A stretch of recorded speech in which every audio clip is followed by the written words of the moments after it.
Hello नमस्कार.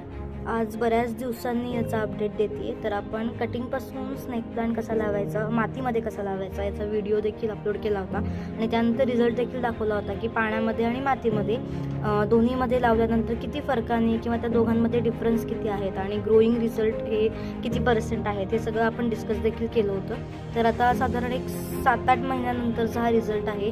तर छान हे ग्रो झाले आणि नवीन नवीन यातनं कोंब फुटत आहेत. आता इकडे देखील आहे असे छान गोल गोल आकार तयार होऊन यातनं कटिंग्स हे येत आहेत. आता इथे लक्षात पण येत नाही की कटिंग कोणत्या आहेत आणि नवीन आलेले शूट्स कुठले. एवढी अशी कुंडी छान भरती आहे.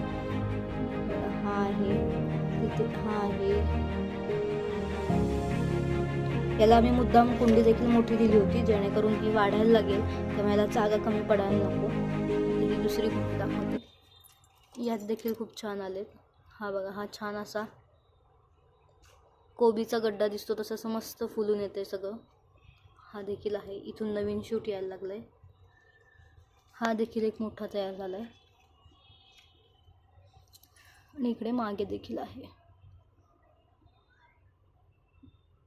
तर आता लवकरच ही कुंडी, दोन्ही कुंड्या अशा भरून जातील स्नेक प्लांटनी.